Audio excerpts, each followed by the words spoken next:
सुस्वागतम सुस्वागतम सुस्वागतम. उपस्थित सर्व रसिक प्रेक्षकांचे, विठ्ठल भक्तांचे आणि ग्रामस्थांचे हार्दिक स्वागत. वक्रतुंड महाकाय सूर्यकोटी समप्रभ निर्विघ्नं कुर्मे देव सर्व कार्येषु सर्वदा. प्रथम वंदन श्री गणरायाला. कलेची आराध्य देवता नटराजाला वंदन करून आणि आपल्या गावचे ग्रामदैवत श्रीदेव रामेश्वर, श्रीदेव विठ्ठल रखुमाई आणि श्रीदेव महापुरुष यांच्या चरणी नतमस्तक होऊन आजच्या या मंगलमय दिंडी सोहळ्याची आम्ही सुरुवात करत आहोत. प्रतिवर्षीप्रमाणे श्रीदेव विठ्ठल रखुमाई अखंड हरिनाम सप्ताहाचे औचित्य साधून दक्षिणवाडा विकास मंडळ तांबर्डे प्रहर क्रमांक 2 आपल्या समोर घेऊन येत आहोत एक अलौकिक आणि भक्तिमय आविष्कार. भगवान परशुराम यांच्या जीवनावर आधारित दिंडी सोहळा. भगवान परशुराम हे भगवान विष्णूंचे 6वे अवतार मानले जातात. त्यांचा जन्म अक्षय तृतीयेला झाला. ते केवळ महान योद्धाच नव्हते, तर ते वेदांचे आणि शास्त्रांचेही गाढे अभ्यासक होते. शस्त्र आणि शास्त्र यांचा ते सुंदर मिलाप आहे. पौराणिक कथेनुसार भगवान परशुरामांनी आपल्या बाणाने समुद्र मागे सारून जी भूमी निर्माण केली तीच आपली ही पवित्र परशुराम भूमी म्हणजेच आपलं कोकण. आपल्या वडिलांच्या आज्ञेचे पालन करणारे ते एक आदर्श पुत्र मानले जातात. 7 चिरंजीवांपैकी ते एक असून ते आजही पृथ्वीवर सुप्त रूपात वास करतात अशी श्रद्धा आहे. चला तर मग अनुभवूया शौर्य आणि भक्तीचा हा अभूतपूर्व संगम. प्रहर क्रमांक 2 दक्षिणवाडा विकास मंडळ तांबडे सविनय सादर करीत आहोत भगवान परशुराम.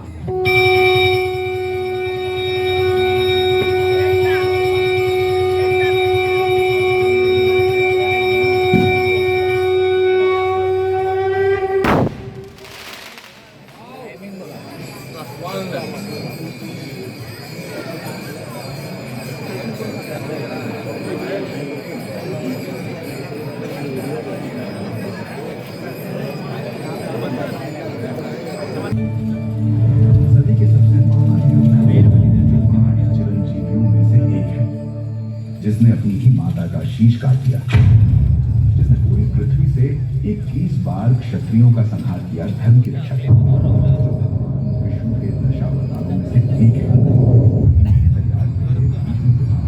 कर्ण और द्रोणाचार्य जैसे महाभारत के रणभूमि में जिनकी शिक्षा की गूंज थी, आज वे तब में लीन हैं और प्रतीक्षा कर रहे हैं उस अंतिम युद्ध की घड़ी जब समय में पुकारेगा और उठेंगे.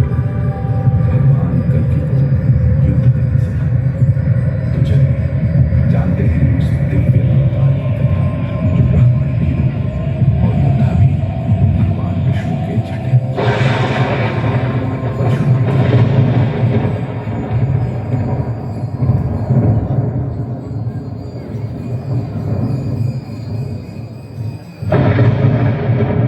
जोखा अपने पास रखता है. मैंने इसी सृष्टि में कई परिवर्तन देखे और कई अवतार भी. उन्हीं अवतारों में से एक हुए श्री नारायण के आवेशावतार परशुराम, जिनका जन्म भी अधर्मियों के नाश के लिए हुआ. किंतु ये संसार उन्हें क्षत्रियों के घोर संहारक और माता के हत्यारे समझते हैं. परंतु जो लीलाएं सीधे भगवान से जुड़ी होती हैं उन्हें साधारण मनुष्य समझ नहीं पाता. तभी तो सहस्रों वर्षों से महेंद्रगिरी पर्वत पर घोर तप करने का मार्ग ढूंढने.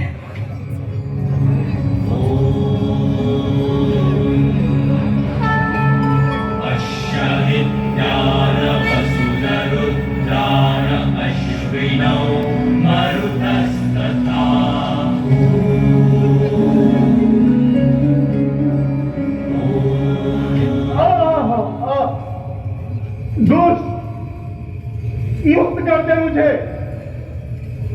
क्यों अपने हाथों एक ब्रह्म हत्या का दोष लेना चाहता है? तू एक महर्षि का पुत्र है, मैं तुझे क्षमा कर दूंगा. मुक्त कर दे मुझे. अरे मूर्ख, जिस प्रकार सूर्योदय के पश्चात सूर्यास्त को टाला नहीं जा सकता, जिस प्रकार नदी को सागर से मिलने से रोका नहीं जा सकता, उसी भांति जन्म के पश्चात मृत्यु को टाला नहीं जा सकता। क्या तुझे इसका ज्ञान नहीं?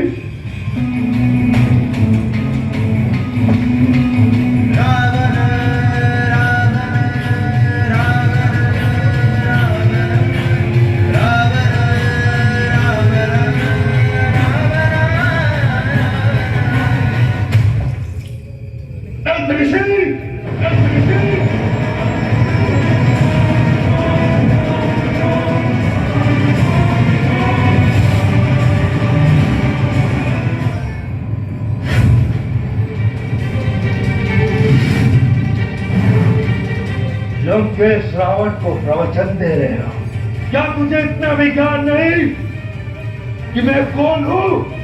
जानता हूं तुम महाज्ञानी हो रावण, और तुम्हारा ज्ञान तुम्हारे मस्तिष्क में नहीं, तुम्हारे पांव की घुटने में जा चुका है और वो कुकर्म कर रहा है। मुक्त कर दे मुझे। अवश्य मुक्त कर दूंगा, किंतु इससे पूर्व मुझे यह बताओ, कैसे मेरी मृत्यु का योग टाला जा सकता है? शीघ्र बताओ, अन्यथा तुम महाज्ञानी ही नहीं, एक ऐसे वीर योद्धा हो जो हर रात अपनी मृत्यु की चिंता में स्वान की भांति जागता रहता है। बस, अब एक शब्द और कहा तो उसी क्षण तुम्हारी मृत्यु हो जाएगी। मृत्यु का भय मैं साक्षात तुम्हारे मुखमंडल पर देख रहा हूं लंकेश। अब मैं निश्चिंत हूं, मुझे पूर्णता विश्वास है। अब और विलंब नहीं, इस त्रेता काल में तुम मारे जाओगे दुष्ट, मारे जाओगे इस त्रेता काल में। आने वाला काल तुम नहीं देख पाओगे धर्मिष्ठ। और तू कल का प्रातः काल नहीं देख पाएगा मूर्ख। हे प्रभु, रक्षा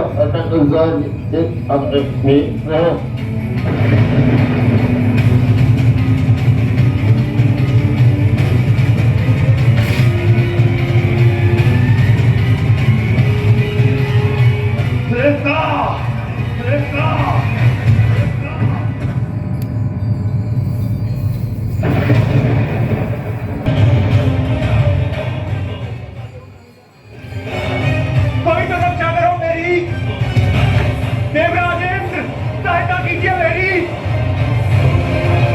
महाराज बाली,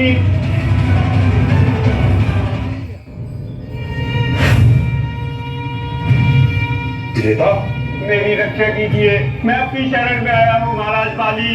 शांत हो जाइए त्रेता, शांत हो जाइए। वो कौन है जो आपके पीछे पड़ा है? किसने की आपकी ये दुर्दशा? मुझे उसका नाम बताइए। लंकेश रावण है वो, लंकेश रावण है वो, लंकेश रावण है वो।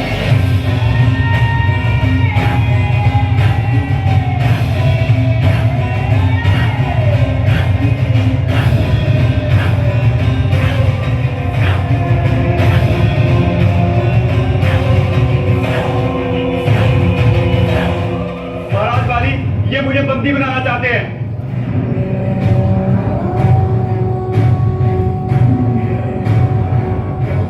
आप मेरे मार्ग से हट जाइए, मुझे आपसे कोई बैर नहीं है महाराज बाली।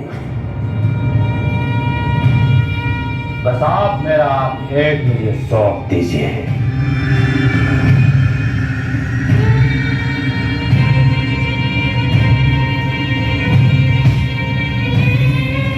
अगर ना सौंपूं तो? इस औरत से युद्ध करना अभी उचित नहीं होगा, इसलिए मुझे युक्ति से कार्य लेना होगा। मुझे याद है महाराज बाली, आप किसी ऐसे के लिए अपनी तनिक हानि भी नहीं करना चाहेंगे जिससे आपका कोई वास्ता ही ना हो। और इसे सौंपने से मुझे क्या लाभ प्राप्त होगा? मेरे पास एक प्रस्ताव है।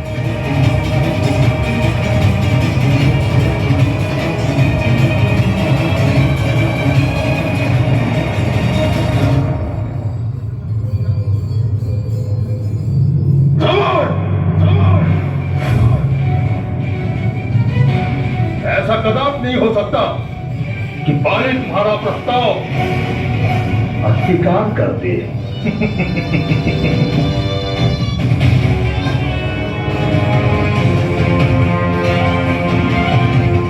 तो आज से आप और मैं मित्र बनते हैं महाराज वाली।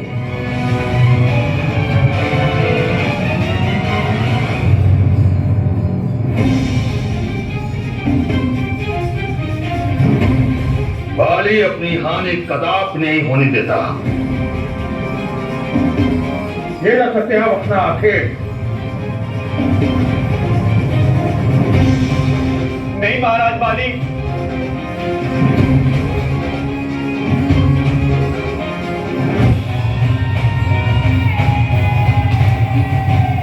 लंकेश रावण के पाप और अधर्म का नाश कैसे होगा भला? उसी प्रकार जैसे हिरणाक्ष और हिरण्यकशिपु का संभव हुआ था ब्रह्मदेव। अर्थात आप पुनः भूलोक में जाएंगे? हाँ ब्रह्मदेव। रावण के वध के लिए अब श्री हरि एक नवीन रूप धारण करेंगे।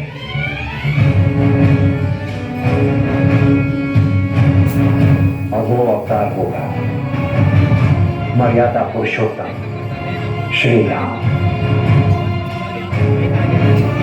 श्री राम। किंतु इसके लिए अभी समय है ब्रह्मदेव। तब तक परशुराम के द्वारा कुछ विशेष कार्य भी संपन्न होने। परशुराम के द्वारा? किंतु वो तो महेंद्रगिरी पर्वत पर तपस्थ है, वो भला कैसे आएंगे? त्राहिमाम प्रभु त्राहिमाम। त्रिदेव को देवऋषि नारद का प्रणाम। क्या बात है देवर्षि, आप कुछ आकुल व्याकुल से दिख रहे हैं। प्रभु भूलोक पर देखिए क्या हो रहा है। समस्त प्राणी एक स्थान पर जैसे जम से गए। चारों ओर ऐसा दृश्य छाया है जैसे किसी ने सबको रोक रखा है। प्रभु आप सत्य कह रहे हैं देवर्षि। इस समय सृष्टि में सब कुछ थम सा गया है और उसका कारण है लंकेश रावण। लंकेश रावण? परंतु वो कैसे प्रभु? क्योंकि रावण ने त्रेता युग को बंदी बना कर रखा है। रावण ने त्रेता युग को बंदी बना लिया? परंतु क्यों प्रभु? ताकि लंकेश रावण समय को रोककर अपनी मृत्यु को टाल सके।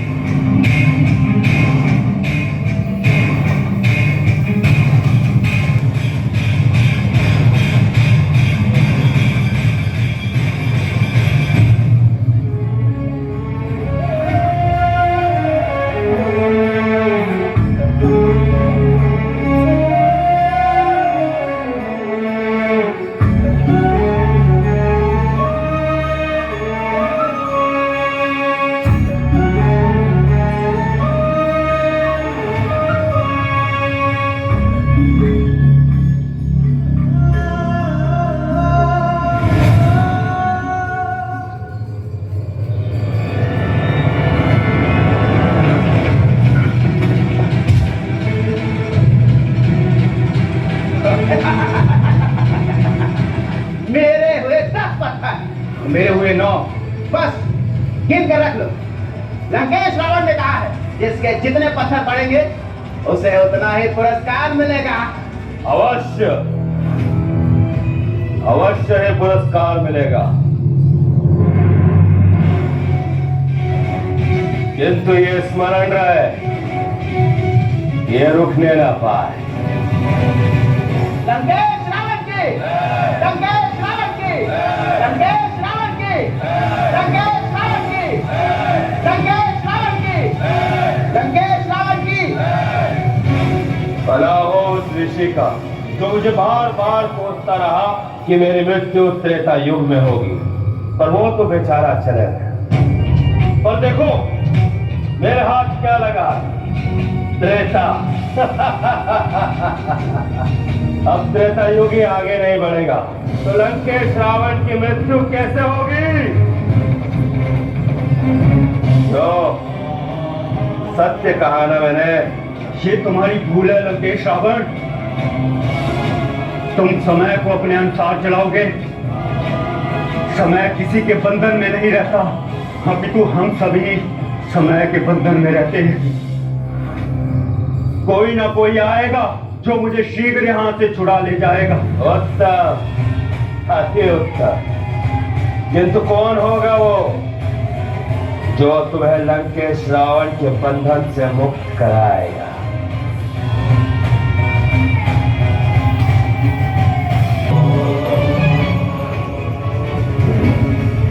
भगवान परशुराम, उठिए, आपको मेरी सहायता करनी होगी। भगवान परशुराम, विराम दीजिए अपने इस तप को। भगवान परशुराम, बाहर निकलिए, आपको उठना होगा। भगवान परशुराम, आपको अपना ये तप छोड़कर उठना ही होगा, और यदि आप नहीं उठे तो मैं इस अग्नि में स्वयं को जलाकर भस्म कर दूंगी।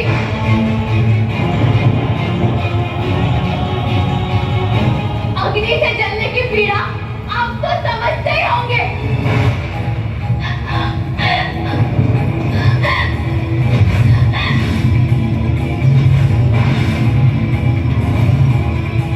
भगवान परशुराम, बाहर निकलिए।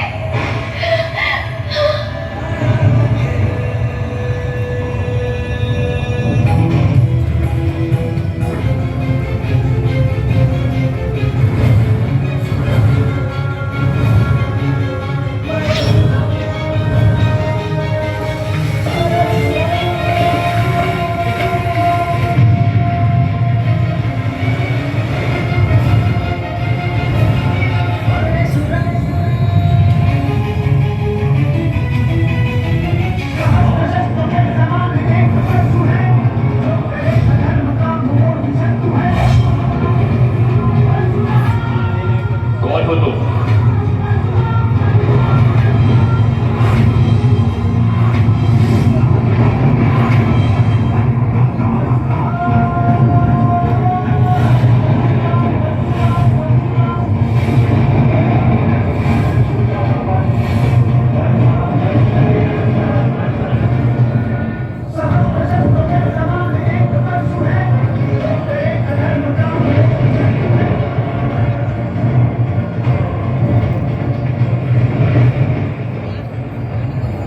तुम्हारी मृत्यु से पूर्व परशुराम तुम्हें तुम्हारे दो अपराध अवश्य बताएगा। प्रथम, तुमने मेरे वर्षों के तप को खंडित किया, और दूसरा, वर्षों से शांत हो चुकी मेरी मां की पीड़ा को पुनः जागृत किया है तुमने। इसका दंड तुम्हें अवश्य मिलेगा।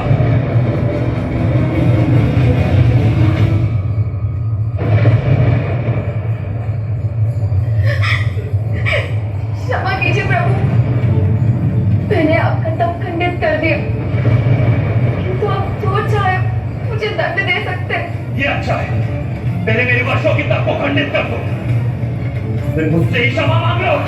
इसके सिवाय मेरे पास और कोई दूसरा मार्ग नहीं था। क्या करती मैं? अब लाचार हूं, बेबस, तो क्या मैं आपसे सहायता की गुहार भी नहीं लगा सकती? किंतु परशुराम ने क्यों? संसार में और भी तो योद्धा है सहायता मांगने के लिए, फिर तुमने मेरा ही तप करने क्यों किया? जब आपने इस संसार को पाप से मुक्त करवाने की प्रतिज्ञा ली थी, अधर्मियों के विनाश का वचन लिया था, स्त्रियों, बूढ़ों और अबोध बालकों के प्राण रक्षा हेतु विषाशाली बने रहने की पीड़ा उठाई थी, तो कोई कैसे आपके द्वार पर ना आए?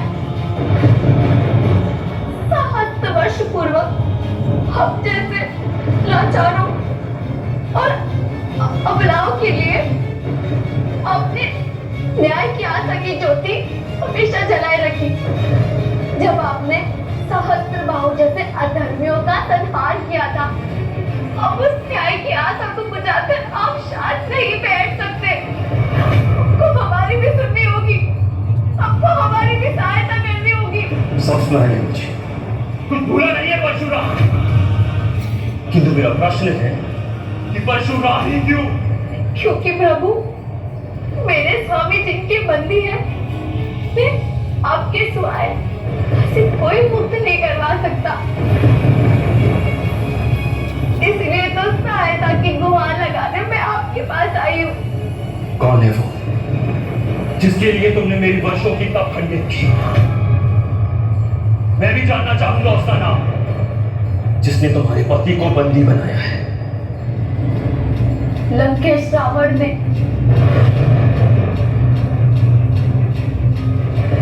लंकेश रावण? हाँ प्रभु, उन्होंने मेरे स्वामी त्रेता को बंदी बना रखा है। और केवल बंदी ही नहीं, अभी तो वो अधर्मी दुष्ट रावण प्रत्येक दिन मेरे स्वामी को प्रताड़ित भी करता है। किंतु क्यों? ताकि लंकेश रावण त्रेता काल के समय को रोककर अपनी मृत्यु को टाल सके।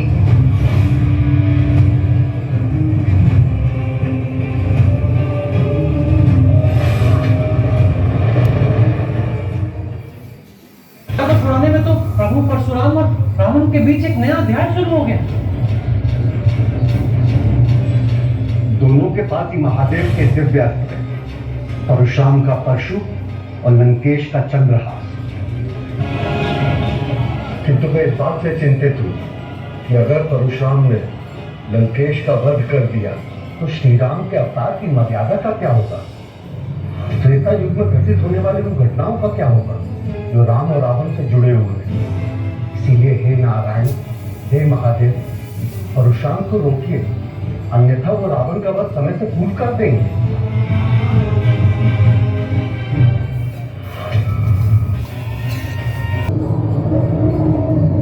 एक बार हमारे महाराज लंकेश रावण जिसे भी दबोच लेते हैं तो उसके प्राणी मुक्त हो जाते हैं उसके शरीर से।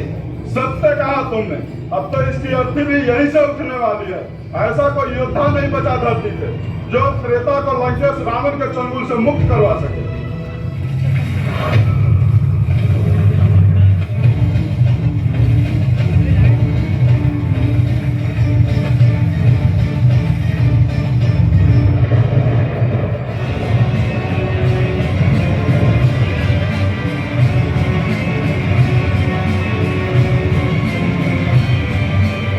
कुछ आवाज हुआ? प्रतीत हुआ है कि लंका की धरती हिलने लगी। केवल हिली ही नहीं है, अभी तो यहाँ पर भूकंप भी आएगा। ये परशुराम के कदमों की आहट है मूर्खों। परशुराम?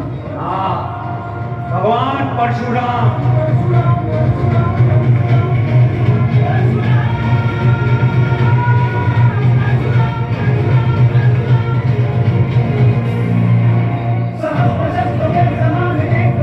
तनिक सोचो, जिनके आने की आहट से लंका का ये हाल है, उनके यहाँ आने के पश्चात क्या क्या होगा।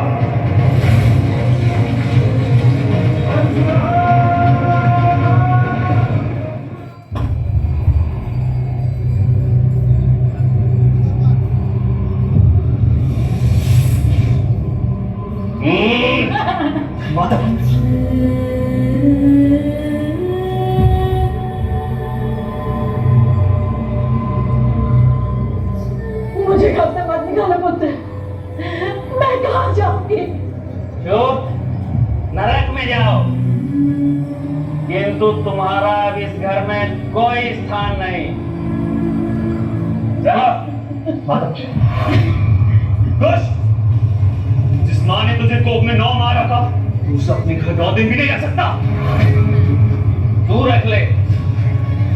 जा, आज से ये तेरी माँ हुई। पुत्र, यहाँ कोई वृद्धों को अपने घर में नहीं रखना चाहता। सब उन्हें बहुत समझते हैं। वे चाहे वो माता हो, पिता हो या बहन, कोई अंतर नहीं किसी में। प्रतीत होता है कि इस लंका नगरी में नए हो, शरीर से तो काफी बलवान लगते हो।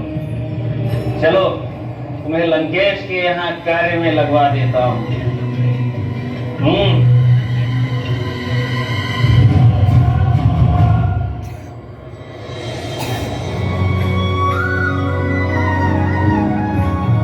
रावण रावण की साधारण की नगरी में प्रत्येक दिन यही सब चलता है परशुराम जी।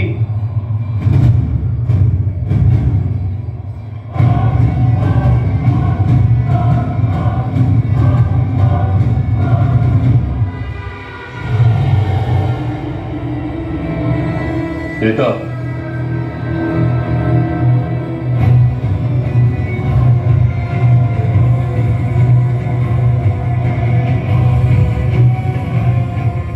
किंतु तुम्हें कैसे पता कि मैं ही परशुराम? इस संसार में समय केवल एक ही होता है और वो आप हैं परशुराम जी। तुम्हारी पत्नी ने मुझे सब कुछ बता दिया है, तुम चिंता मत करो, मैं तुम्हें यहां से मुक्त कराता हूं अभी।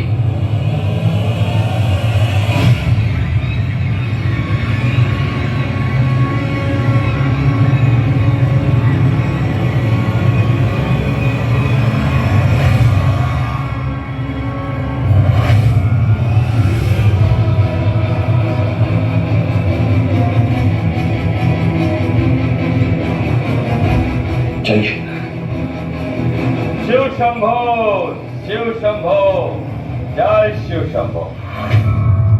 महादेव के परम शिष्य परशुराम का लंका में स्वागत है।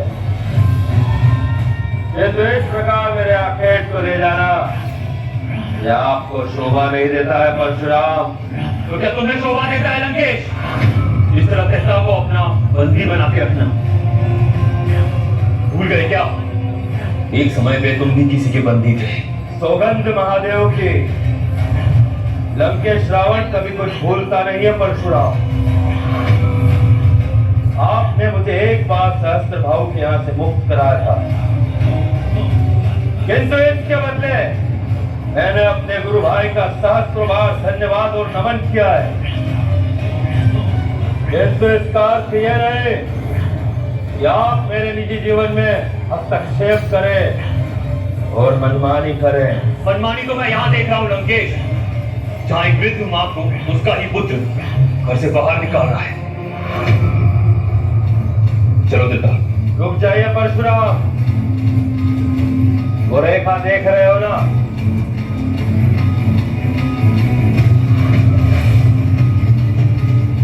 रेखा मेरे बाण से नहीं, अभी तो मेरे स्वाभिमान से बनी हुई रेखा है, इसलिए तुम इस त्रेता को नहीं ले जा सकते।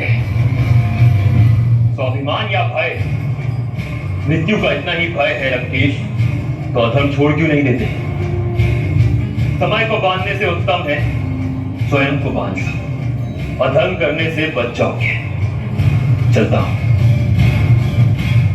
तो फिर आप एक काम कीजिए, अब इसका शव ही लेके जाइए।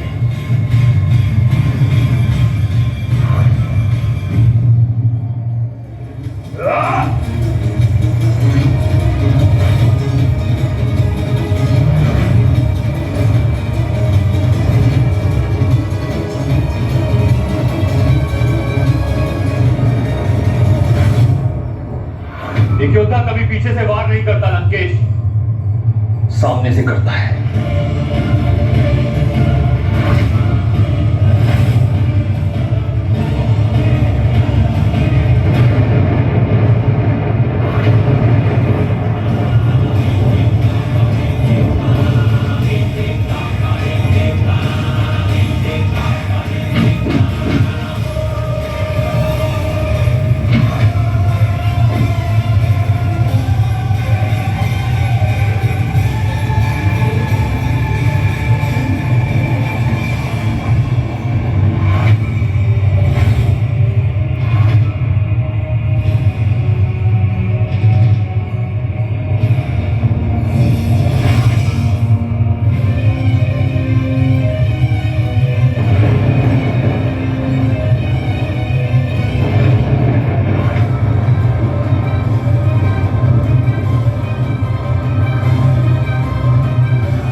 परशुराम पक्षपात नहीं करता।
जिसे मैं लंकापति रावण के यहाँ कार्य में लगवाने वाला था, वो खुद किसी वस्त्र की भांति लंकेश को निचोड़ रहा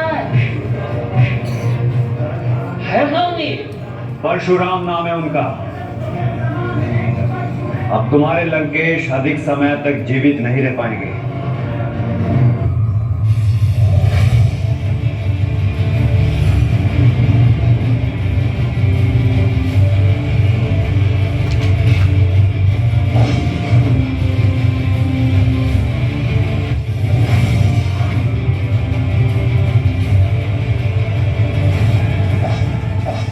रुक जाओ बस।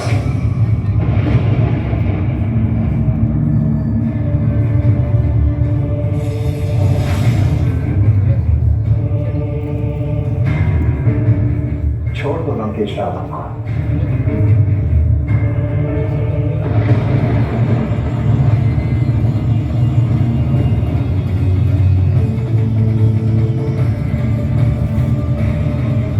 प्रणाम महादेव। राम महादेव।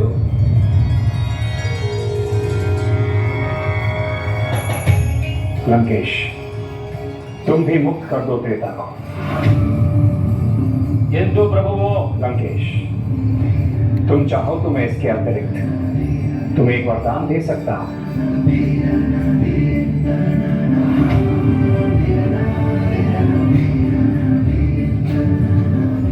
यदि इस समय मैंने त्रेता को नहीं छोड़ा तो महादेव मुझसे कुपित भी हो सकते हैं। अच्छा है कि मैं इनसे एक और वरदान मांग लूं। क्या सोचने लगे लंकेश? कुछ नहीं प्रभु।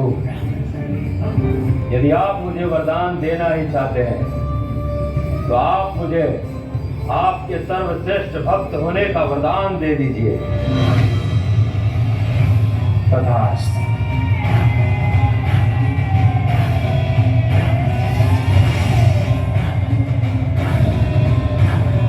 लंकेश, रावण का अकस्मात इस समय ये वरदान मांगना अवश्य कोई बड़ा कारण हो सकता है, किंतु क्या?